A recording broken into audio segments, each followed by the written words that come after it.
Bueno, pero es la semana antepasada que empezamos a trabajar esta cuestión de las sucesiones, eh, iniciamos y vimos una serie de cuestiones. El punto de partida, como recuerdan seguramente, el punto de partida fue entremos a la sucesión, a las sucesiones desde alguno de sus puntos de entrada y decidí hacerlo porque por ahí tenía una inquietud de arranque, yo en lo personal, decidí hacerlo por la vía de lo procesal.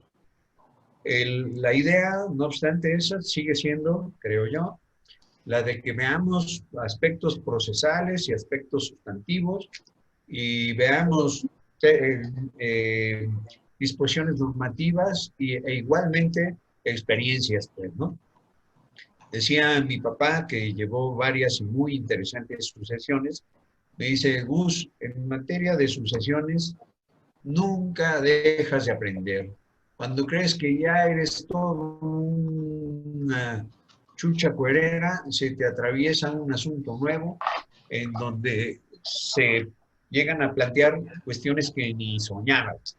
Las familias más ordenadas del mundo, más integradas, de repente cuando hay intereses económicos y a veces otras cosas llegan a generarse una de complicaciones enormes. Bueno, recordando, creo que vale la pena no más para ubicarnos, recordando lo que estuvimos viendo la semana antepasada, partimos de un concepto procesal, el de Jorge Magallón Ibarra, que él dice, la sucesión es el proceso mediante el cual se realiza la sustitución en la titularidad del patrimonio del que ha fallecido. Desmenuzando nada más para ubicar, es un proceso que es el enfoque desde el que estamos entrando a las sucesiones. Se origina por el fallecimiento de quien fue titular de un patrimonio y su objetivo es lograr la sustitución de la titularidad de ese patrimonio en aquella parte del mismo que no se extinga al morir su titular. Mencionamos los distintos tipos de procesos sucesorios, testamentarías, intestamentarías, las sucesiones mixtas, el trámite judicial, el trámite notarial e incluso comentamos alguno de prácticas sociales. Luego hicimos referencia a las distintas secciones de un procedimiento sucesorio, un proceso sucesorio.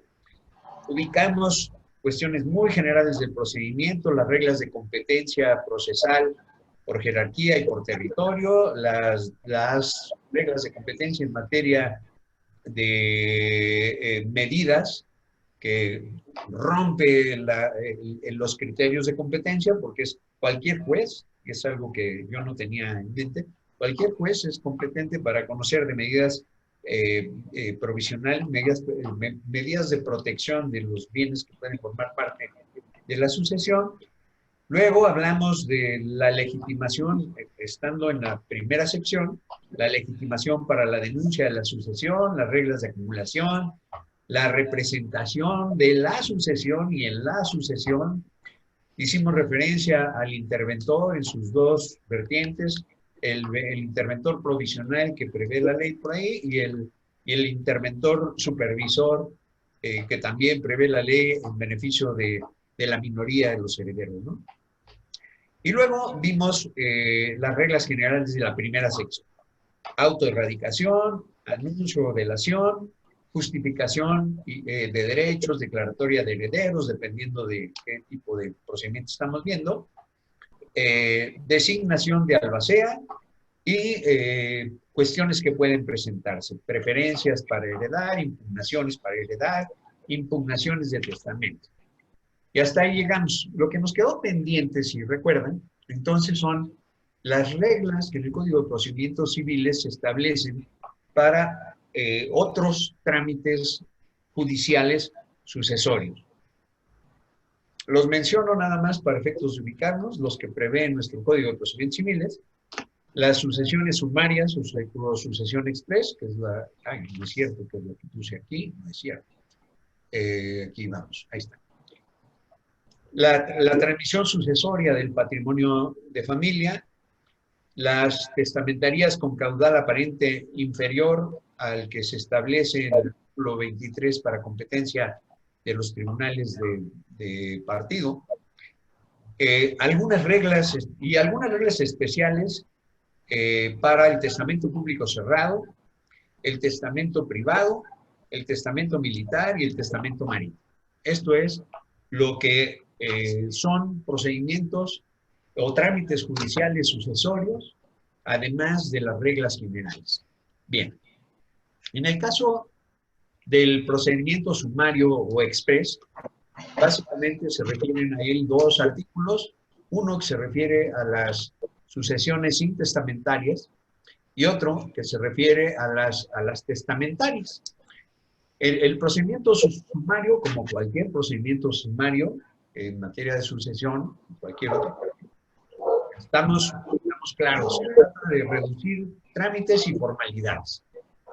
Y el planteamiento que se hace en nuestra ley es que procede tanto si se intenta el trámite judicial, perdón, en la sucesión testamentaria, como si se trata de la sucesión intestamentaria, pues, ¿no? Y me establece dos supuestos. O sea, si todos los herederos son mayores de edad y están de acuerdo, se puede pasar al trámite sumario. Si hay herederos que no son mayores de edad, pero la adjudicación se plantea en mancomún, pro indiviso y por partes iguales, ¿sí? También procede, ¿sí? No, normalmente estas cosas como que distinguen, si hay menores de edad, ahí como que no, tiene que haber una supervisión expresa, etcétera, etcétera. Bueno, en el caso del sucesorio sumario, se admite claramente cuando habiendo menores de edad, sí, la adjudicación se hace en mancomun, por indiviso y por partes iguales. O en cualquier otro caso, mayores de edad, sí están todos de acuerdo. Aquí me brincó una primera cuestión que nunca la había reflexionado y la pongo en común, probablemente poniendo en común mi ignorancia. ¿Cuál es la diferencia entre mancomún y indiviso? Porque a mí me parece que es exactamente lo mismo, no está reiterando. Licenciado, adelante, tocayo. Gracias, maestro. Yo considero que son dos cosas diferentes. Cuando estamos hablando de mancomún, estamos hablando de una copropiedad en términos muy generales. Ajá. Pero con la copropiedad debemos tener diversos partes alícuotas. Esto es cuando hablamos de un 60 y 40%, o hablamos de un 70 y 30%, porque ya sea que la copropiedad se establezcan las partes alícuotas, ya sea por fracciones o por decimales. Y cuando decimos que son, eso es pro indiviso, ¿sí? Uy, tenemos problemas del audio. Tengo problemas de audio. A ver, Rick, no alcancé a entender la última parte, si pudiera. O sea, cuando hablamos pro indiviso, hablamos de copropiedad, sin establecer las partes, ¿sí? Cuando hablamos por partes iguales, nos están significando que cada copropietario tiene exactamente el mismo porcentaje en la comunidad. Eso es pro indiviso, que nada más hay copropiedad. Y por partes iguales, que todos tienen igualdad de proporción. Ok, pero mi duda es más bien entre mancomún y proindiviso. Entiendo, a partes iguales o a 30, 70, ¿tá? Ok, eso es a partes iguales o a no sí. partes iguales. Pero proindiviso y mancomún Ajá. no es lo mismo. Es exactamente igual, es una redundancia. Okay. Lo A que mi pasa es punto que de ver. la ley exige para que proceda expresamente en el artículo 616, fracción A, o inciso A, no, 616A, dice, procede el procedimiento sucesorio sumario habiendo menores de edad, siempre y cuando la adjudicación es en mancomún, coma, pro indiviso, coma, y por partes iguales. Entonces, sí coincidimos, ¿verdad? No estoy demasiado atarantado, y entonces, pro indiviso y mancomún, estamos hablando de lo mismo. ¿Sí, verdad? ¿Sí? Estoy de Ok. acuerdo. Entonces, observación al código. Sale, bien. Ahora, hay otro requisito que establece el 616A, es que la acreditación de las propiedades, se tenga la acreditación legal de las propiedades que integran la masa hereditaria. Pues a mí me parece que si no se tiene la acreditación legal de la propiedad, pues simplemente no va a proceder la sucesión. Pero, bueno, otra vez también el artículo 66A hace la referencia a esta cuestión. A lo mejor, no lo sé, la interpretación no me dio oportunidad de buscar si hubiera alguna interpretación de los tribunales al respecto. Está refiriéndose a que sean propiedades inmobiliarias y que la acreditación sea mediante escritura, ¿no? Hace no mucho tuvimos en trámite una sucesión en donde, no obstante que había una escritura, como había habido una división de esa propiedad, el juez consideró en primera instancia que la escritura originaria, donde estaba la propiedad completa, no era el título de propiedad. No sé si hay alguna situación como esta es a la que se pretendan referir, ¿no? Pero bueno, lo que dice es, procede si se acredita legalmente las propiedades de la masa hereditaria. A mí en frío no me genera ninguna situación que requiriera una norma para entenderlo. Y aquí viene el beneficio, pues. Si la sucesión sumaria se va a plantear y se hace precisamente proindiviso, mancomún y proindiviso, y por partes iguales, como dice, entonces se puede hacer la sucesión sin avalúo y sin proyecto de partición, y resulta evidentemente razonable, me parece, pues, ¿no? Me parece en relación a la partición, pues, que es totalmente razonable. Donde me genera un problema es en relación al avalúo, porque finalmente puede haber ahí una serie de cargas fiscales en todo caso, ¿no? Me parece. Entonces, pero bueno, lo que dice la ley es, en el caso de la sucesión sumaria, sí, la adjudicación va a ser en mancomún, proindiviso y por partes iguales, eh, eh, puede hacerse sin avalúos y sin proyecto de partición. En el caso de que no se vaya a hacer por partes iguales, proindiviso, mancomún y por partes iguales, entonces el inventario, el avalúo y el proyecto de partición tiene que ser expresamente aceptado por el albacea y los herederos. Bueno, me parece que es expresamente, la ley debe ser aceptado por el albacea y los herederos, pero el requisito formal de procedibilidad me parece que es lo que finalmente dice. La solicitud para tramitarlo de esta manera, es una solicitud que debe ser firmada y ratificada por todos los interesados. Entonces, me parece que no es de que uno lo proponga y los otros se les pudiera requerir y comparecer después en los términos en que está la legalidad. Me parece es la solicitud para tramitar de esta vía tiene que formularse por escrito, firmado por el albacea, si es que lo hay, y todos los herederos, ¿no? En el caso de que fueran los menores de edad, que hubiera menores de edad, por el albacea, todos los herederos y sus representantes en su caso, pues, ¿no? Bien. Luego, en relación a la sucesión testamentaria, dice, yo pensé que iba a ser alguna referencia distinta, finalmente dice, procede el procedimiento sucesorio sumario después del reconocimiento de herederos y legatarios, pero exactamente en los mismos términos que en la sucesión intestamentaria. En la práctica mía no he tenido ninguna de estas. Si alguien tiene algún comentario sobre experiencias en este tipo de sucesiones, a lo mejor valdría la pena ponerlo en común, sugiero. Adelante, Lupita. Perdón, no entendí esa última referencia que hiciste. O sea, me parece que el Código de Procedimientos se refiere a la sucesión intestamentaria para el trámite sumario. No entendí esa última referencia porque tiene que haber la declaratoria de herederos.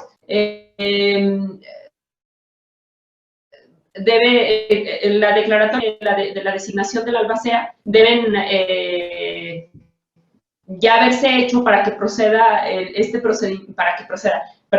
para que pueda haber el procedimiento sumario, pero me parece que en el testamentario no es el trámite. El 599A extiende esta posibilidad a la sucesión testamentaria. Nada más dice que en la sucesión testamentaria también se podrá tramitar por la vía sumaria, pero después del reconocimiento de herederos y legatarios, y se hará en los mismos términos que en los intestados. Te pedí, porque yo aquí no tengo el código, si quieres, como para poner en común, si me haces favor de buscar el 599A para ponerlo en común. Sí, o sea, la cosa es que yo había entendido que te estabas refiriendo nada más al intestamentario, digo, al artículo 600, ¿cuál es? El 600... 16, no, sí establece que, a ver, lo voy a leer, déjame buscarlo, dice, después de que haya causado estado la resolución en que se reconozcan como herederos y legatarios a los que estén nombrados en el testamento en las porciones que les correspondan, podrá decretarse la adjudicación del acervo hereditario en los términos señalados en el testamento, si en lo conducente se reúnen los requisitos establecidos por el artículo 616A, que a mí me parece que sería que esté básicamente acreditada la propiedad de los bienes. Sí, sí, sí, ¿no? Por eso. En la sucesión intestamentaria fue lo que hablé primero, y después lo que dije es, no dije que conforme al 599, pero en los términos del 599 hay la posibilidad de que una sucesión testamentaria se tramite por esta vía sumaria. No, es que no hay esa parte, era lo que te preguntaba. Ok, gracias. ¿Algo más que alguien pudiera aportar, pudiera comentar? No, bueno, ok. Perdón, Oscar, adelante. Sí, comentó ahorita que si la petición se hace por conducto, en el caso de que hubiera menores de edad, que la petición se hiciera por conducto de su representante, procedería, no, ¿verdad? No entendí. O sea, a mí me parece, lo que dice el código es que cuando es que procede la sucesión sumaria, siempre y cuando todos estén de acuerdo, o existiendo menores de edad, siempre y cuando la adjudicación se vaya a hacer en mancomún, pro indiviso y por partes iguales.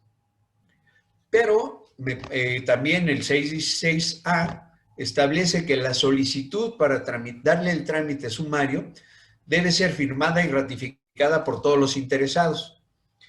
Entonces, ¿quiénes deben de firmar la solicitud? Me parece, bueno, pues el albacea, si es que está, todos los herederos mayores de edad y los representantes de los menores de edad a quienes les tocaran derechos de estos, pues, ¿no?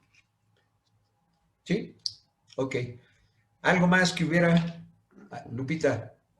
Sí, o sea, dices, si el albacea sí es que está, o sea, a mí me parece que más bien es siempre el albacea debe de firmar, porque el albacea es el representante de la sucesión y en términos del artículo 616A es el albacea y los declarados o reconocidos herederos, o en el caso de los menores, pues por conducto de quien legítimamente los represente, que podría ser quien ejerce la patria potestad, o si hay conflicto de intereses con quien ejerce la patria potestad, pues el tutor que se le hubiera nombrado para que lo represente en el juicio. Sí, de acuerdo. Sí, creo Sí. que es una mala lectura que hice. De acuerdo. Okay. Carlos. Sí, pues mira, bueno, en la experiencia, yo comparto con Lupita que forzosamente para este procedimiento ya tiene que haber albacea, si no, no se puede dar porque son satisfechos ya los requisitos de la primera sección. Esto es que haya habido declaratoria de herederos, nombramiento de albacea o reconocimiento de ley del testamento y en su caso la designación de albacea. Si no, no procede. Yo ya he hecho en ambos casos trámites y en el caso de que hay menores, lo que hice fue, aparte del tutor especial para negocios judiciales, que se le diera vista al Ministerio Público con la representación del menor para que manifestara su conformidad o disconformidad con el proyecto presentado. En este caso, pues era un bancomún por un diviso a partes iguales, porque todos heredaban en la misma porción y pues realmente no había un proyecto como tal de partición, sino simplemente era pedir la adjudicación ya directamente de la masa hereditaria, pero siempre con vista al Ministerio Público. No sé si ahora también se le tenga que dar vista al procurador de la defensa del menor y de los adolescentes por la situación de la figura jurídica que se introduce dentro del procedimiento respecto a estos funcionarios. Ok, muy bien, muchas gracias por la aportación. ¿Algo más? Si no, cambiamos. Bueno, ok. Chirrón, espérenme, ahora, ¿cómo cambio? No, esta no es. Bueno, acá. Me caches. Ok, sale. El segundo trámite especial que maneja el código es cuando se trata de transmisión hereditaria del patrimonio familiar, estableciendo una serie de reglas especiales en el artículo 670.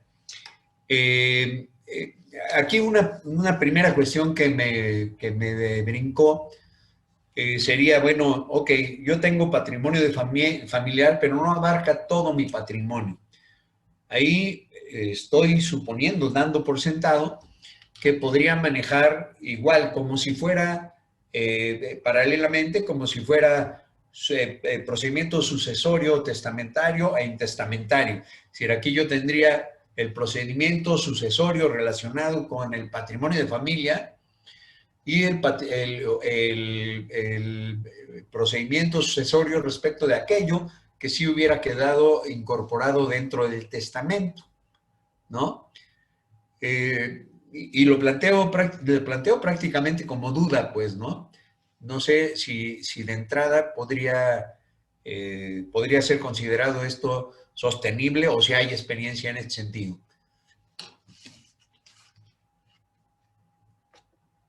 Alguien que pudiera comentar algo. Si no, vemos el completo y volvemos sobre eso, porque sí me queda, pues, decir, yo constituí patrimonio de familia, pero sobre una parte de mis bienes. Se inicia me muero y algunos de mis hice testamento o no hice testamento, no importa, pues, ¿no? Hice testamento respecto de todos mis bienes menos del patrimonio de familia. O no incorporé en el patrimonio de familia todos mis bienes o todos los que me sobreviven. Entonces, ahí voy a tramitar dos vías. Sí, pues yo creo que evidentemente el patrimonio familiar tendrá que sujetarse acuérdate que la regla especial deroga la general. Si tienes constituido patrimonio familiar, forzosamente la sucesión tendrá que ser a través de este procedimiento especial. Pero si hay bienes que no conforman parte del patrimonio familiar, tendrás que irte por la vía sucesoria, testamentaria o intestamentaria, según corresponda respecto de los bienes que no están afectos al patrimonio familiar. Porque al final de cuentas, el patrimonio familiar es un patrimonio afecto a una finalidad determinada. Ok, entonces, estoy de acuerdo, la regla especial mata regla general, y en ese sentido, bueno, pues va la transmisión supongo que va la transmisión del patrimonio familiar con reglas especiales. No habría pregunta, igual, nuevamente pongo en común mi ignorancia. Teniendo patrimonio de familia, ¿no puedo yo disponer de parte de los bienes que forman parte del patrimonio de familia? O sea, yo soy el quien constituyó el patrimonio, pero quiero disponer de él para después de mi muerte, pues. ¿No puedo incorporar partes del patrimonio de familia en mi testamento? Carlos. Yo creo que no, Gustavo, precisamente porque la ratio iuris de la constitución del patrimonio de familia es precisamente garantizar que los integrantes de la familia puedan disponer de un elemento mínimo básico de vida digna. Entonces, en ese sentido, yo insisto, se trata de un patrimonio de afectación, sería exactamente lo mismo que haber constituido un fideicomiso, ¿sí? En el cual los beneficiarios pues tienen derecho precisamente a esa disposición del uso y disfrute de los bienes que constituyen el patrimonio de familia, que además por su propia naturaleza y cuantía, pues constituyen un mínimo indispensable de vida digna, y creo que bajo esa premisa no se podría disponer, o creo que al menos podría comentarse de nulidad de la disposición o de inclusive inoficiosidad de la disposición testamentaria, porque la vivienda forma parte de los alimentos que tienen derecho los herederos. Y creo que aquí yo diría que mi opinión es que no podrías disponer. Bueno, ahí como opinión en contra, digo, o sea, en vida yo parte de mi patrimonio lo destiné a ciertas cosas, pero después de mi muerte yo puedo disponer de mi patrimonio, salvo que esas personas las estoy dejando en una situación de necesidad, que el hecho de que haya constituido el patrimonio de familia no necesariamente es porque tenían una situación de necesidad, porque no tenían patrimonio, por cualquier otra cosa, ¿no? O sea, me hace ruido que el patrimonio de familia sobreviva al sujeto que afectó su patrimonio, porque no es, vamos, es una forma, es una adecuación de la disponibilidad del bien o de los bienes, pero no es una disposición, o sea, no transforma la naturaleza misma de los bienes, me parece. Aunque me parece que no hay disposición. Adelante, Lic, por favor. Perdón, yo estoy de acuerdo con Carlos. Bien. Es que pasa lo siguiente, maestro. En el testamento, yo puedo, pero es indiscutible que debo de dejar los recursos necesarios para aquellas personas que tienen el derecho de recibir alimentos por parte del decuyos o del testador. En caso de que esto no sucediere, en todo caso nos aparecen los testamentos inoficiosos. Esto es porque se debe de garantizar en principio los derechos de alimento que tienen pues, las personas respectivas. De tal manera que al constituirse el patrimonio familiar, pues es lógico que van a ser con los bienes del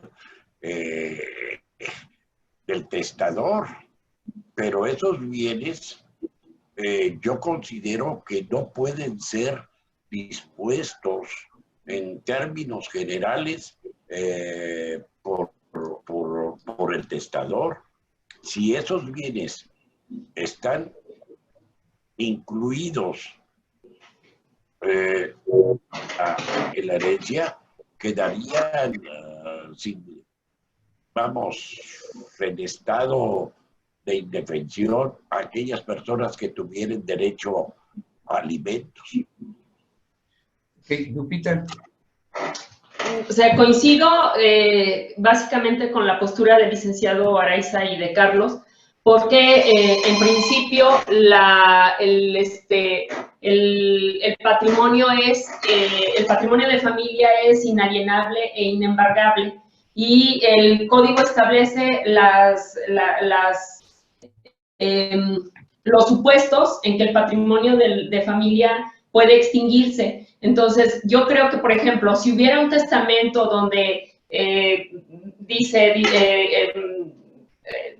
que para el caso de mi muerte dispongo en tales proporciones, de manera, no estableciendo legados, sino como una sucesión general, pudiera ser que previamente al trámite del testamento o de la sucesión, o incluso en una sucesión intestamentaria, por ejemplo, algún interesado pudiera solicitar se declare la extinción del patrimonio de familia, pues, ¿no? Porque, por ejemplo, ya no hubiere obligaciones alimentarias pendientes, o ya las personas que en favor de las que se constituyó el patrimonio de familia ya no habitaren el inmueble o ya no cultivaren la parcela, o los supuestos, pues, que el código civil establece para la extinción. Pero me parece que mientras no se declare extinto el patrimonio de familia, sí tendría que, la sucesión tendría que regirse por las normas especiales que establece el Código de Procedimientos.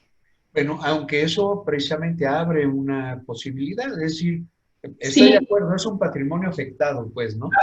Pero no necesariamente tiene que seguir afectado.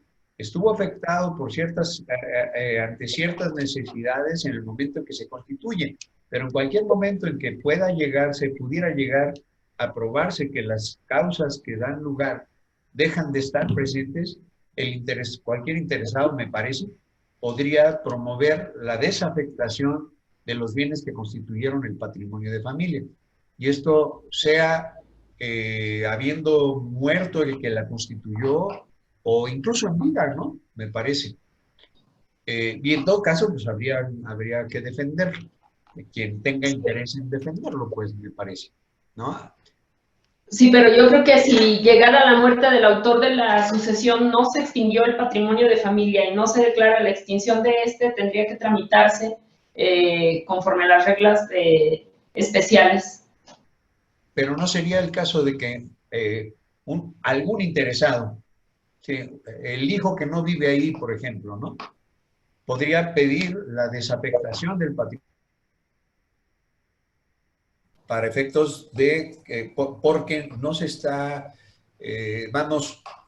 con la afirmación de que se modificaron las condiciones, pues.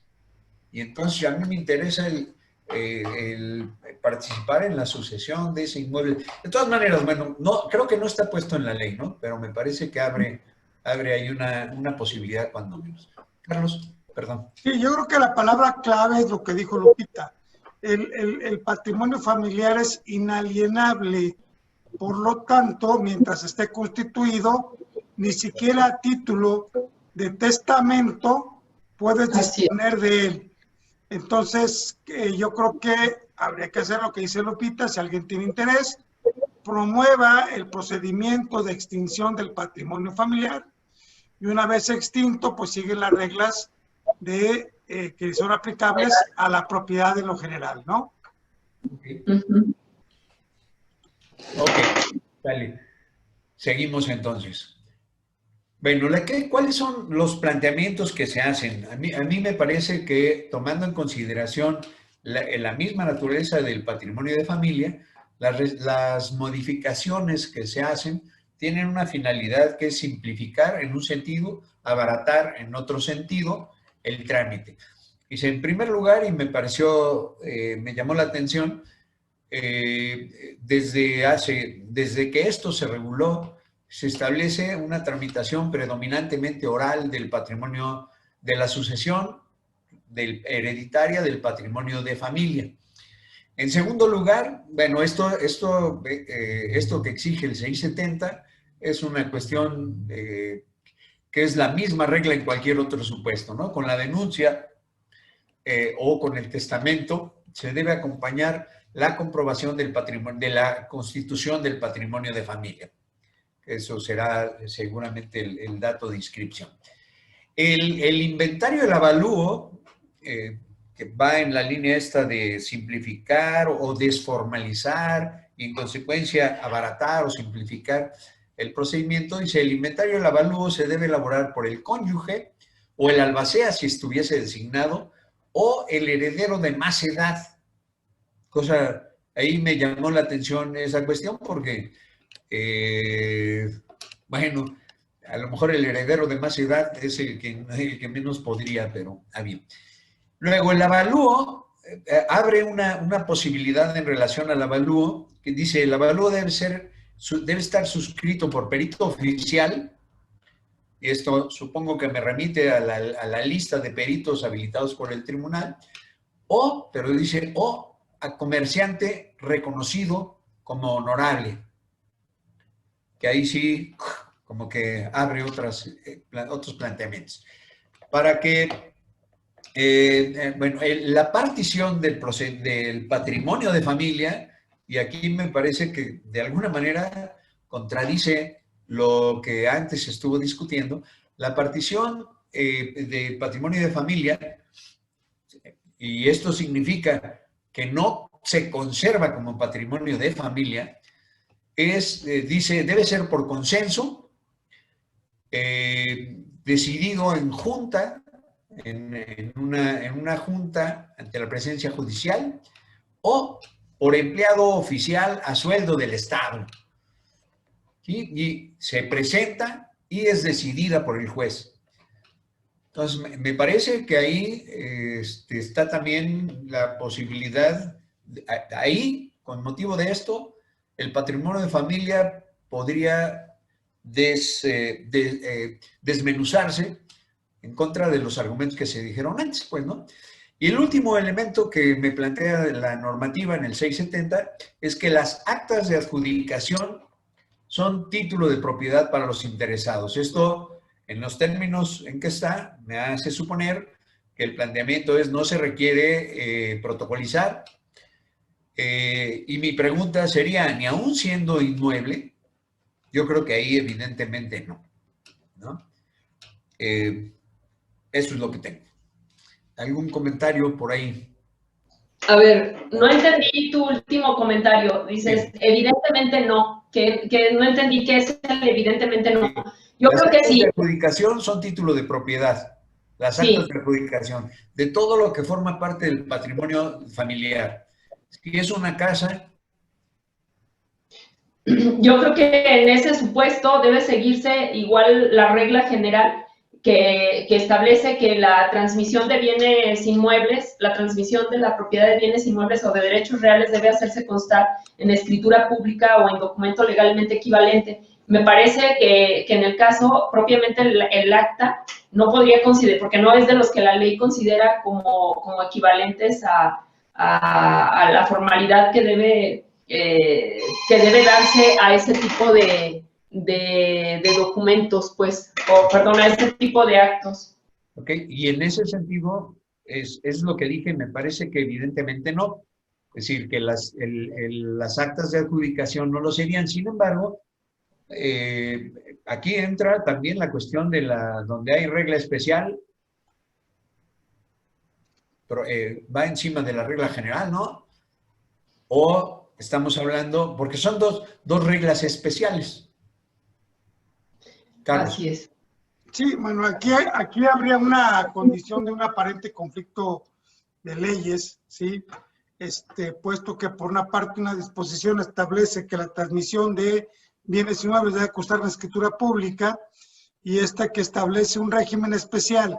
Creo que si se trata de transmisión de bienes inmuebles, aún hasta perdón por la expresión, hasta en defensa propia de los herederos, sería pertinente que el acta de adjudicación se protocolizara, porque aparte no es nada más el hecho del título de propiedad, hay que escribir en el registro público de la propiedad, hay que pagar impuestos de declaración de dominio, hay que cambiar la traslación de dominio en el catastro municipal, ¿sí?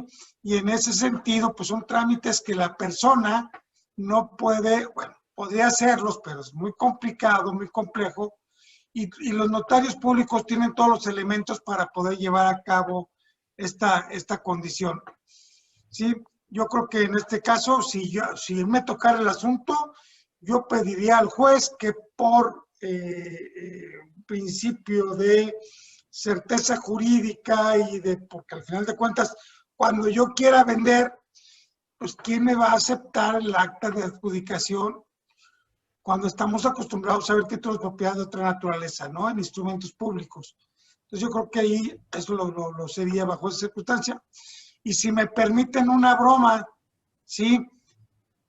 Por comerciante reconocido y honorable, significa que pertenezca a la 4T, porque esos son honorables bajo protesta de decir verdad.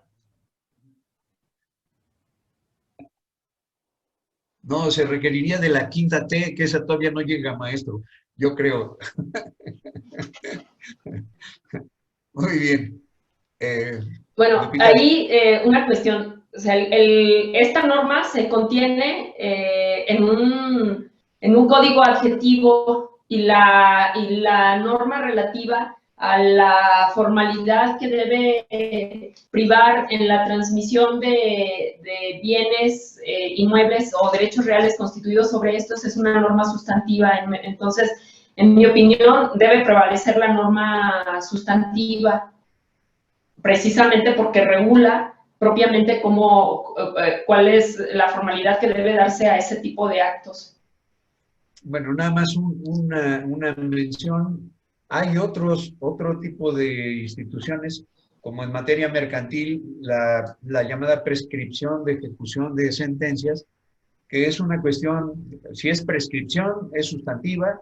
Sin embargo, incluso la Corte ha establecido que el artículo que habla de ese plazo para ejecución es un plazo de prescripción.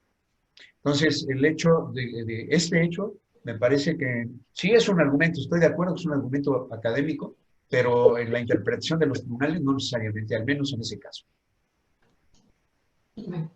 Okay. Bueno, seguimos, si les parece. Aquí. En la siguiente, Dios, ya me pasé. Ok. No es cierto, el siguiente es este. El siguiente trámite sucesorio especial, trámite judicial sucesorio, es el de las sucesiones testamentarias con caudal hereditario aparente mínimo. Esto es menor al establecido por el artículo 23 del Código de Procedimientos Civiles, que son 2,000 UMAS. Y se establecen una serie de reglas especiales en los artículos del 676 al 684.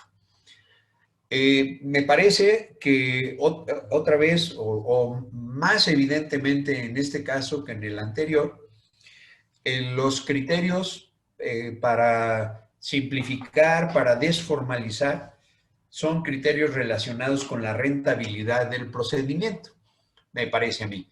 Y se establece el código por ahí que en la delación, entonces, en la comunicación a los posibles interesados, se establecen, se simplifican, dice, pueden omitir los edictos si los herederos son evidentes. Y ese es el término que utiliza. O, dice también, esto es el artículo 676 del Código de Procedimientos. Dice, o se puede convocar solo en el lugar donde se tramita el juicio, o sea, publicar la delación, los edictos, y en el lugar de nacimiento del decuyus. ¿sí? Entonces restringe por ahí en la delación. En segundo lugar, y me parece que la justificación es clara, ¿no? Es muy poco lo que se va a repartir y los costos podrían comerse en lo poco que hay, ¿no? En el caso de los inventarios, dice los inventarios, artículo 680, artículos 678, 679 y 680, dice los inventarios se podrán realizar sin formalidades en un plazo más corto y serán aprobados en la Junta de Herederos. Las vistas sobre incidentes que se tramitaran en este tipo de sucesión se simplifica también, se desformaliza, son sin correr traslado. Establece también una regla para el caso de la necesidad de vender bienes que forman parte de la masa hereditaria en subasta pública y dice, solo se anunciará la subasta en el periódico oficial o en otro, o alternativa, en otro de circulación amplia en primera almoneda. Y en segunda almoneda bastará con que se publique en la puerta del juzgado. Esto lo establece en el artículo 681. Luego establece una regla en beneficio de los herederos, me parece. Si alguien se adjudica bienes de la herencia y no hace pago de contado, dice, deberá reconocer un interés del 9% anual por sobreprecio y a pagar en el plazo máximo de 1 año. Esto se va a un interés que es incluso superior al interés legal, pues, ¿no? Nuevamente, en el caso de esta sucesión de caudal hereditario mínimo o aparentemente mínimo, dice, no tiene que protocolizarse ni escriturarse, aunque si hay menores de edad requiere una aprobación judicial. El título de la partición son copias certificadas de las actuaciones judiciales. Y la última cuestión, todo trámite de oposición a herederos, a inventarios, a cuentas, se plantea como un incidente. Incidente en donde yo supondría que no hay traslados, pues, ¿no? Estas son las reglas. La gran duda que me brinca aquí es, ok, aparentemente es de valor mínimo. ¿Qué pasa si a la hora de hacer el inventario resulta, o el avalúo más bien, resulta que se supera el valor mínimo? ¿Qué pasaría ahí? Me brinca y no sé. Deja de aplicarse las reglas para lo que sigue. Resulta que se tendría que dar marcha para atrás para convocar, no vaya a ser la de malas. Teníamos para repartir 2,000 UMAS y resulta que no, que son 40,000 o 10,000 o 5,000 o 20,000 UMAS. ¿Qué pasó? Carlos. Ok, yo creo que aquí, cuando se da este tipo de supuestos, pues entonces debe dejarse sin efecto lo actuado, porque el procedimiento pues no correspondía, ¿sí? Es como cuando tú promueves un juicio sucesorio intestamentario y te vas y publicas y haces, y al final de cuentas aparece un testamento. ¿Qué es lo que te dice la ley? Pues cesará el juicio sucesorio testamentario para dar paso al testamentario. Creo que por el principio de donde cabe la misma razón, cabe la misma disposición. Si en este caso resulta que al momento de hacer los avalúos o por alguna circunstancia en particular, porque pudiera ser que te encuentres bienes posteriores, ¿sí? A mí ya me tocó llevar a cabo sucesiones complementarias, sucesiones ya terminadas, y que a la vuelta de 10 años, ¿qué crees? Que apareció un nuevo bien del que no teníamos conocimiento. Entonces, aquí la cuestión es que creo que tenía que dejarse sin efecto el actuado para dar trámite al procedimiento intestamentario o testamentario ordinario según corresponda. Ok, ¿alguna otra idea, opinión? Lupita. A mí me parece que si durante el trámite durante este procedimiento apareciera que los bienes son de mayor cuantía a la que se prevé para su trámite, sí sería de dejar sin efecto lo actuado y regularizar para que se le dé la publicidad debida, pues, ¿no? Ahora, no me parece que tan evidente esta parte en el caso de que haya necesidad de hacer particiones suplementarias cuando ya se adjudicó. Por ejemplo, supón tú que hace 2 años concluimos el trámite de esta sucesión que consideramos de caudal mínimo y después resulta que aparece otro u otros bienes que hacen que el valor que incluso a lo mejor de esos propios bienes sea superior a 2,000 lumas. Entonces, y ya se adjudicaron, ya no sé, hasta a lo mejor los herederos vendieron o lo que sea, pues, ¿no?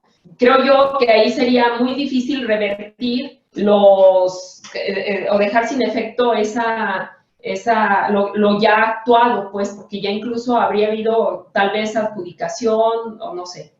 Me parece que ahí yo pondría así como un signo de interrogación en el caso de que sea posterior a la conclusión de ese procedimiento, cuando aparecieran otros bienes, porque incluso pues eso atentaría contra el principio de seguridad jurídica.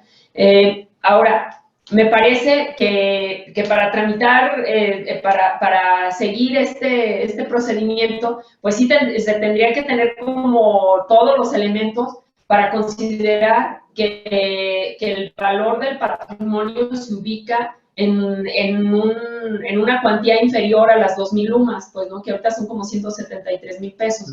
Entonces, si hay alguna posibilidad de que no, pues la verdad es que mejor irse por el procedimiento ordinario, es decir, el procedimiento que de manera ordinaria se establece para las sucesiones, pues, ¿no? Y no seguir este trámite especial. De todos modos, la sucesión se considera como un procedimiento especial, pues, ¿no? Ahora, no entendí la última parte. Sí. No, adelante. No entendí la última parte cuando referiste que en este caso, en el caso de que haya oposición, como que se tramita en incidente, pero sin vista, o no entendí eso que dijiste. O sea, son 2 reglas que hay. Una, el 680 establece que todas las vistas que se ordenen con motivo del procedimiento son sin traslados. Y la otra disposición dice que todo trámite de oposición a herederos o a inventarios y cuentas es incidental. En el incidental, pues siempre se va a otorgar vista. Me parece. Entonces, si la regla de las vistas es que es sin correr traslado, yo supondría que en cualquier tramitación dentro de ahí sería sin correr traslado. Al respecto, a ver, Carlos, adelante. Sí, creo que aquí la única cuestión es que recordemos que la regla es que dar vista o correr traslado siempre implica que quedan a disposición de las partes en el tribunal los autos para la consulta correspondiente. Lo que no te va a obligar es a que respecto del incidente presentes copia para que con esa copia se corra traslado, pero necesariamente tendrás que dar vista por el principio derecho humano a la defensa, ¿sí? Y entonces la parte de que otra parte puede enterarse y defenderse o proponer sus defensas, su oposición a la incidencia, es evidente, ¿no? Nada más que se evita la formalidad de hacerle llegar copia de la incidencia. El licenciado Araiza había pedido la palabra. Sí, aquí me queda una gran duda y siempre la he tenido en este procedimiento muy especial. ¿qué pasa con los acreedores? Porque de los acreedores no se llama la atención para nada. Nada más se habla de dos situaciones importantes. Una, pues claro, los herederos, pero no se establece aquí absolutamente nada sobre los acreedores. Entonces aquí el acreedor, ¿qué? ¿Quedaría en estado de indefensión? Parece no. Parece que sí. Los acreedores están en indefensión. Y no se me ocurre nada, porque la verdad, es decir, la manera en que se hace la delación es muy limitada y por lo tanto de ninguna manera se asegura que los acreedores tengan conocimiento, pero de esta manera casi se asegura que no lo tengan, pues, ¿no? Salvo que haya mucho contacto, pues, ¿no? Sí. ¿Algún comentario? Yo creo que será una cuestión del interés del acreedor. Yo no encuentro ningún impedimento para que si yo soy acreedor, sí, pues demande la sucesión y entonces pues, siguen siendo juicios universales atractivos y bajo esa circunstancia tendrá que resolverse primero la cuestión del acreedor y de lo que sobre pues será la adjudicación aún y cuando se tratare de procedimientos especiales.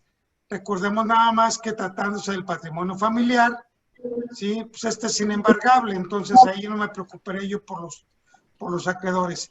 En este, aunque sea de menor cuantía, no encuentro ninguna objeción en que intervenga el acreedor, haga su reclamación, se pague hasta donde alcance y si sobran bienes, pues estos sean los que se repartan.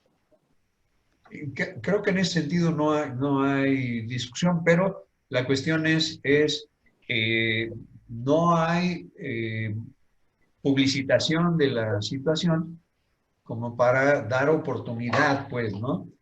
O sea, se reducen las oportunidades a los acreedores. Creo que en ese sentido iba el planteamiento inicial de Aiza y coincido, pues, ¿no? Carlos, después de... Sí, nada más que al final de cuentas, nuevamente la tecnología rebasó a la legislación. Seguimos planteando que el medio idóneo para hacer publicidad son los periódicos de mayor circulación, cuando ya nadie compra periódicos, cuando las consultas de las noticias en internet, yo jamás, te lo juro, tengo 7 años revisando noticias en internet, nunca me he metido a la sección de clasificados, ¿sí? Y cuando compraba el periódico físico, tampoco leía los clasificados. El periódico oficial o el diario oficial, si hay algo que me interesa lo busco y si no, ni cuenta me doy. Jamás ando checando los edictos publicados en los tribunales y creo que bueno, esta es una cuestión de que es una falacia, que en todo caso quieres enterarte, pues entonces, crea una página de red social precisamente para estos efectos y entonces creo que tendría mucho más publicidad que los medios tradicionales. De acuerdo, y máximos, y además si les reduces a 40 palabras para que se diga todo, ¡no! Así sí. Lupita, ¿querías comentar algo? Sí, pues nada más igual en el mismo sentido que los edictos o el medio en que se publican los edictos o los avisos notariales, pues parece ya ser obsoleto y ni aún las personas que nos dedicamos a esto leemos realmente o buscamos así información de manera, si no tenemos un interés específico, pues, ¿no? Ahora, lo que decía Carlos me parece que es el punto, o sea, si hay un acreedor y tiene que ser diligente para hacer valer su derecho, si le notifican o si trata de hacer algún requerimiento, alguna notificación y resulta que el otro está muerto, pues tendría que buscar si ya se denunció la sucesión y emplazar a quien represente a esta, me parece. Okay. Y en ese sentido creo que no habría como mucho... como que no habría gran detrimento en la posición de los acreedores. Entonces, rápidamente, testamento público cerrado, ya recordamos cuál es. Está regulado entre el 685 y el 688 del Código de Procedimientos Civiles. Y el objetivo de la regla especial que ponen por ahí, me parece, es para garantizar la veracidad y la transparencia de las cosas. Es como una especie, me parece como de medida, no, estas medidas que vienen son algo así como medidas preparatorias. La apertura del testamento, el planteamiento que se hace, es la apertura del testamento, el trámite tiene que ser siempre judicial. Y para iniciar esto, entonces tiene que haber una junta de apertura del testamento en donde se cita a los testigos del testamento, por un lado, se cita al Ministerio Público, se cita al notario del cual se registró el testamento, y ahí es donde me hace un poco de ruido, pero al secretario del juzgado debe estar presente también, y dice los interesados, que yo supongo que es quien se crea con derecho, cualquiera que pudiera creerse con derecho, y supongo que tendrá que justificarlo, pues, ¿no? Bueno, y el procedimiento como se plantea es, en esa junta, se establece que los testigos deberán reconocer en forma separada sus firmas. Y supongo que esto es propiamente la validación del contenido del testamento, pues, ¿no? Entonces, una vez abierto, una vez que los testigos en forma separada reconocen su firma, el juez, en presencia de todos estos interesados, en audiencia, abre y lee el testamento. O sea, esto me parece como un procedimiento como de película, ¿no? Y lo que dice es, si hay 2 o más testamentos públicos cerrados, se abren y se protocolizan. Eso no me quedó claro cuál es la finalidad de abrirlos y protocolizarlos. Pero son las únicas reglas que se establecen al respecto. Me parece, insisto, que la finalidad es, bueno, a ver, veamos si efectivamente tenemos aquí un testamento público cerrado, hay con qué sostenerlo, lo hacemos del conocimiento de los que pudieran estar involucrados y que pueden tener algún interés, y de lo que resulte, pues veamos cómo tramitamos, ¿no? Para nada bueno, solamente en películas, efectivamente, ¿no? ¿Algún comentario, alguna cuestión? Adelante, licenciado Araiza. Señor, este procedimiento, a mí, en lo particular, se me hace demasiado solemne. Y además de solemne, como usted lo dijo, de película. Ya hace mucho tiempo tuve la oportunidad de llevar este tipo de procedimiento en San Miguel de Allende. Era un testamento público cerrado de un americano. Y este testamento, el abogado que lo llevaba era el licenciado García Domínguez. Entonces, ahorita me hizo recordar así, pero como si yo lo estuviera viviendo de nueva cuenta, porque en este testamento el licenciado García Domínguez sería porque yo era experto, tonto, más tonto que ahora, en fin, no lo sé. Pero me hizo llevar una serie de, tal y como lo marca el código, porque se presentó el sobre cerrado, se hizo constar que en el protocolo del notario estuviera sentada la redacción del sobre, de la presentación del sobre, que estuviera cerrado, e incluso en aquella ocasión me acuerdo que por primera vez en mi vida vi lo que era la lacra, porque estaba lacrado. Órale. Además de esto, estaban las firmas de los testigos. A cada uno se le presentó primero el sobre. Después que el sobre estuviera tal y como el testador lo entregó al notario, sin que tuviera ningún rasguño ni nada, ya una vez que ya se dio fe de todas esas cosas, se abrió y se le dio lectura. Primero, se supone que primero es para el conocimiento del juez y posteriormente a viva voz hacer público el contenido del testamento. Ahora, después de ello, pues tomar nota y seguir adelante. Pero el problema es cuando se presenten dos testamentos de la misma circunstancia, porque habiendo dos testamentos, ¿sí? Hay que tomar la fecha de su celebración. ¿Es cuánto?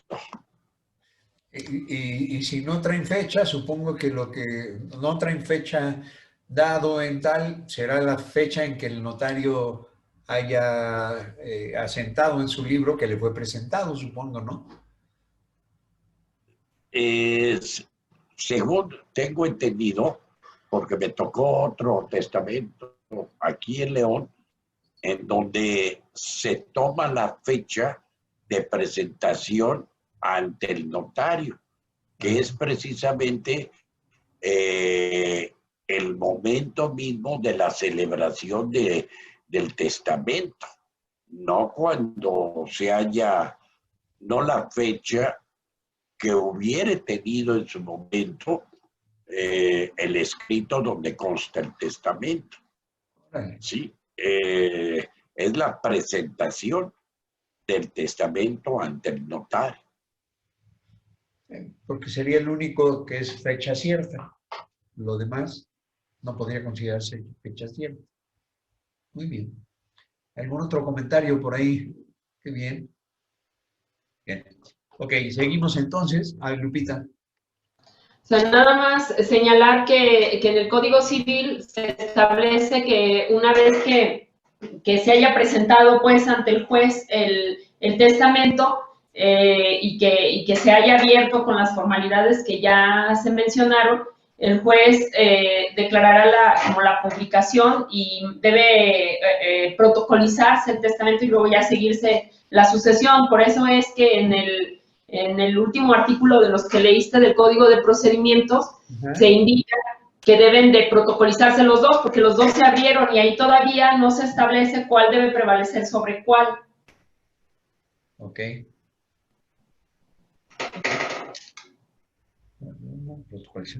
Ok, Carlos. Sí, yo creo que este es un trámite como un trámite preparatorio a juicio. Así es. Sí, más que un procedimiento de trámite de sucesión, es un trámite preparatorio a juicio sucesorio por las características propias del testamento cerrado. Correcto. Y en ese mismo sentido, me parece, son los demás trámites judiciales que establece el Código. Si les parece, pasamos a estos, que se refieren uno al testamento privado, otro al testamento militar y otro más al testamento marítimo.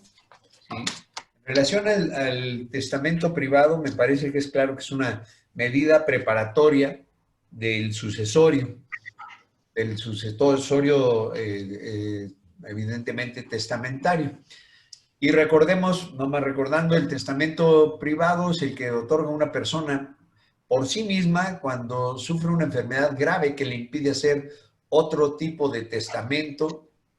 O, dice, el testamento privado también corresponde a militares que están por entrar a campaña o a prisioneros de guerra.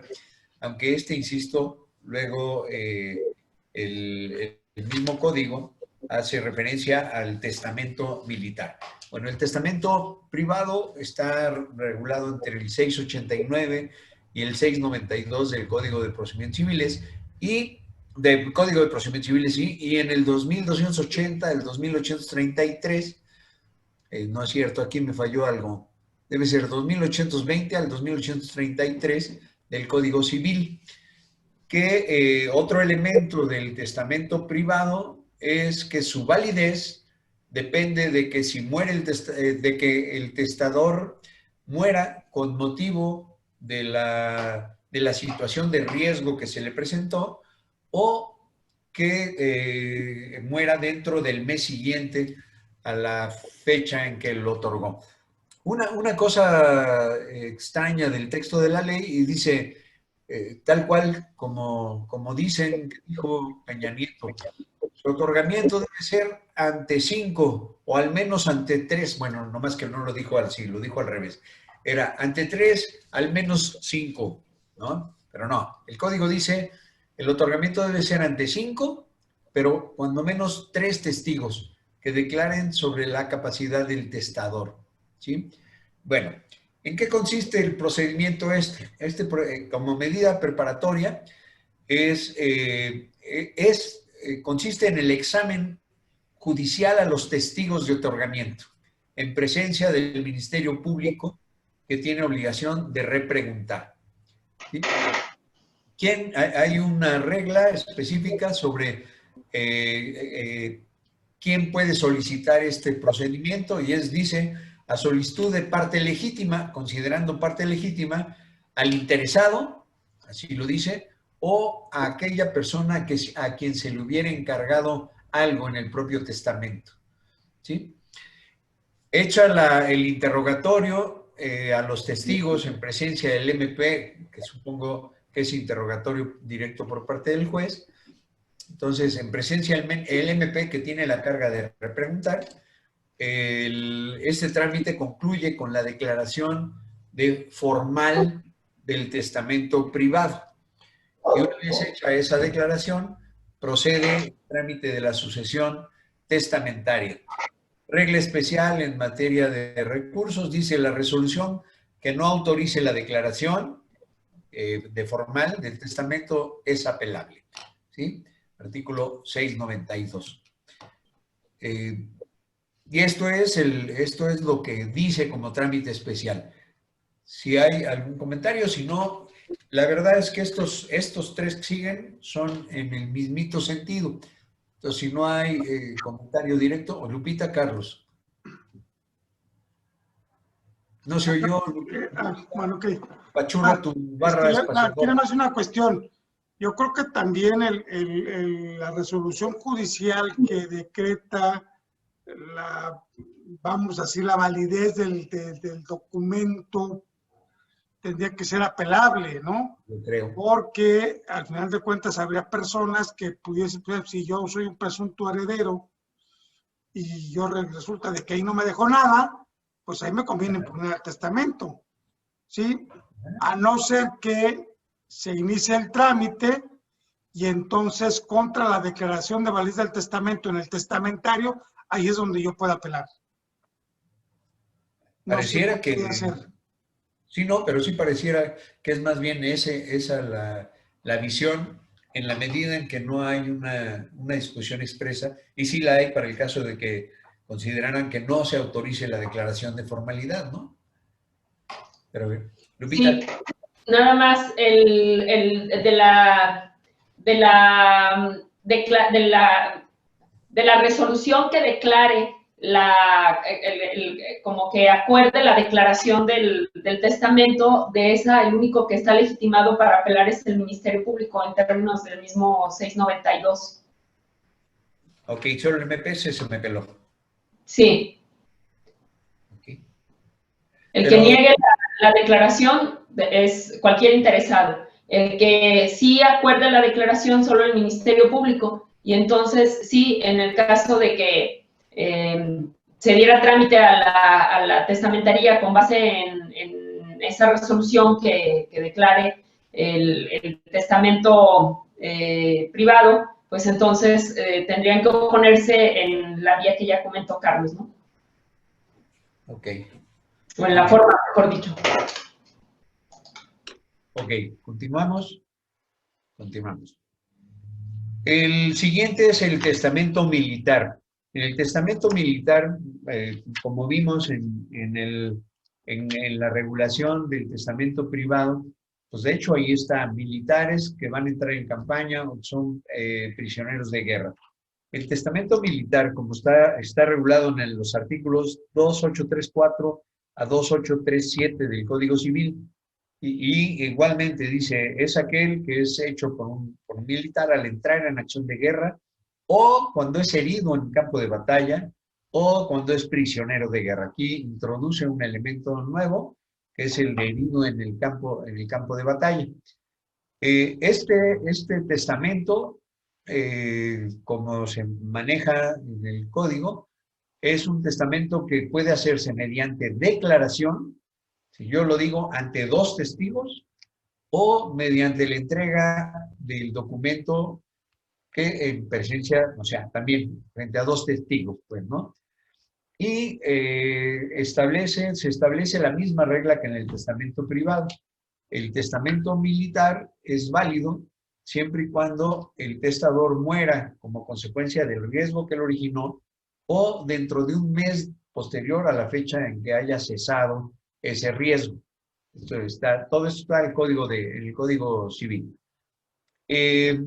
Lo que establece como regla especial el Código de Procedimientos Civiles es que el juez del lugar del domicilio de los testigos debe citar a los testigos, petición de quién, no me queda claro, y tomar su declaración que se remitirá al secretario de la Defensa Nacional. Me parece, la regulación no me parece muy clara, pero bueno, lo que estoy suponiendo es que el trámite este es para efectos de registrar el testamento militar ante la Secretaría de la Defensa y validarlo de esta manera para efectos de poder dar un trámite, en su caso, a la sucesión de la persona, pues, ¿no? Me voy a pasar también al marítimo porque es exactamente lo mismo, pues, ¿no? Nada más el supuesto de riesgo es diferente. Y una cuestión que me llamó mucho la atención, el testamento marítimo en el Código de Procedimientos Civiles, no, en el Código, sí, de Procedimientos Civiles, aparece mencionado, perdón, en el Código Civil, aparece mencionado tipos de testamentos especiales, el militar, el marítimo y tal, pero no hay ninguna otra mención al testamento marítimo, o al menos no la encontré yo. Dice, el testamento marítimo es aquel que se hace en travesía ante un riesgo de muerte con 2 testigos y el capital del navío. Se puede presentar en forma abierta o cerrada y es deber del capitán depositarlo ante la Secretaría de Relaciones Exteriores. El procedimiento al que se refiere el Código de Procedimientos Civiles se establece en el 695 y dice, luego de las publicaciones convocando interesados, los interesados que tuvieran conocimiento de esta situación pueden solicitar al juez o el juez puede ordenar de oficio a la Secretaría de Relaciones Exteriores la remisión del testamento o sea, que la Secretaría remita el testamento, ¿sí? Entonces, lo único que está regulando aquí el Código de Procedimientos es una vez que se llaman los interesados y comparece alguien que sostiene que hay un testamento marítimo, el juez, a petición o si es evidente para él de las cosas, deberá mandar un comunicado a la Secretaría de Relaciones Exteriores para que ésta informe si efectivamente hay un testamento ahí, que de estar ahí será porque el capitán del navío cumplió con su obligación en este sentido, ¿no? Parece que también es entonces, aunque no es una medida preparatoria exactamente, comparte con el testamento militar y con las medidas del testamento privado, comparte esta misma naturaleza. O sea, antes de seguir, veamos para ver qué es con lo que tenemos que lidiar, ¿no? Y no hay más. ¿Algún comentario, alguna cuestión? Carlos. Dos cuestiones.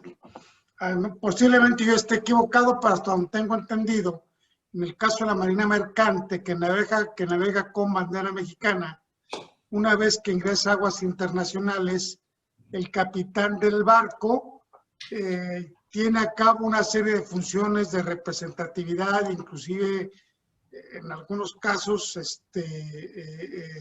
hasta pueden llevar a cabo hasta actos de registro civil, ¿sí? Inclusive si fallecen personas, pues pueden ellos dar fe, y entonces en esta circunstancia me pareciera ser que bajo ese esquema, siempre y cuando sea un navío que navegue con bandera mexicana, porque si navega con bandera extranjera, pues se regirá por las leyes del país que corresponda.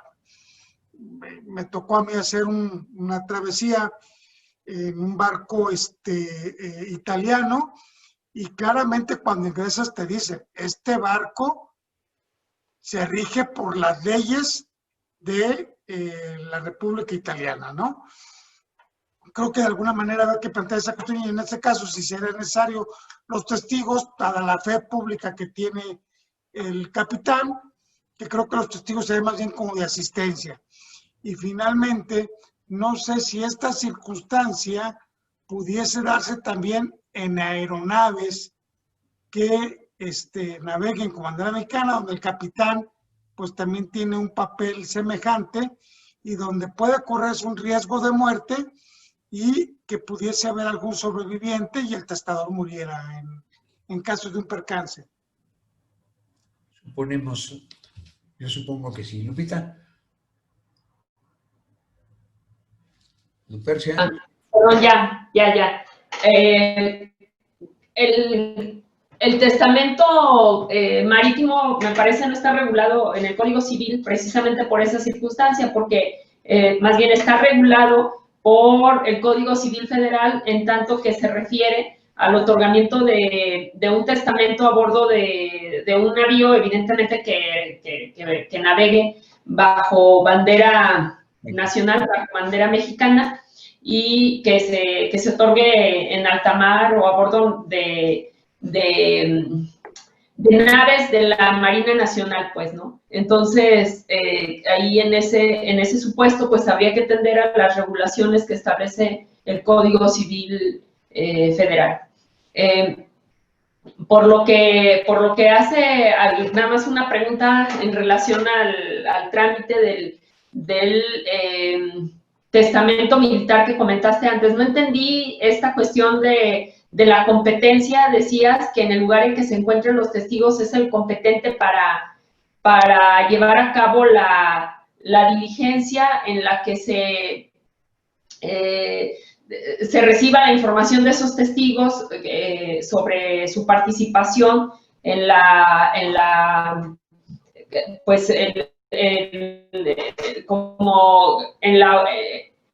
emisión del testado, de que efectivamente esa fue la última voluntad del testador. No entendí esa parte. Tienes a la mano el código procesal civil, ¿no? El 693. Permítame un segundo. 693. Aquí está. Ajá. Dice, luego que el tribunal reciba por conducto del secretario de la Defensa Nacional el parte a que se refiere el Código Civil, citará a los testigos que estuvieran en el lugar y respecto de los ausentes mandará exhorto al tribunal del lugar donde se hallen.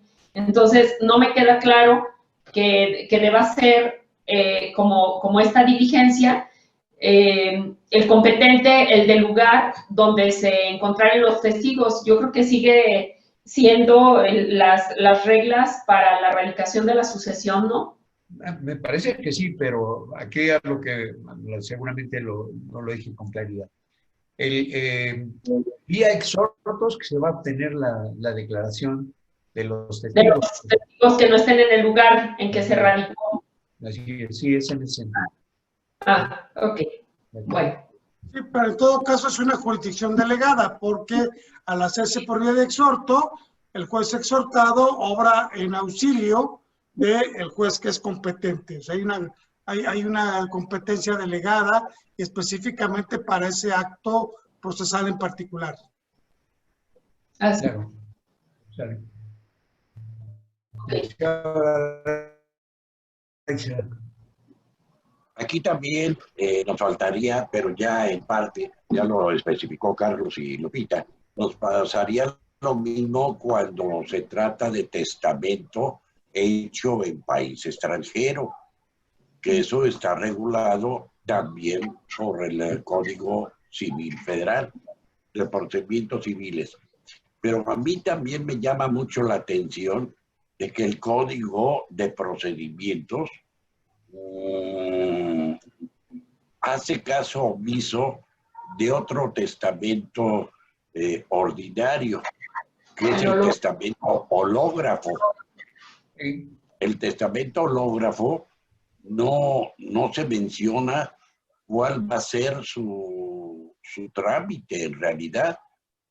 Y yo en una ocasión, porque a mí se me presentó también un caso en San Miguel de Allende, lo que hice fue llevar a cabo el procedimiento del testamento público cerrado, porque en el hológrafo no se establece nada, únicamente sustituyendo en lugar del notario al registrador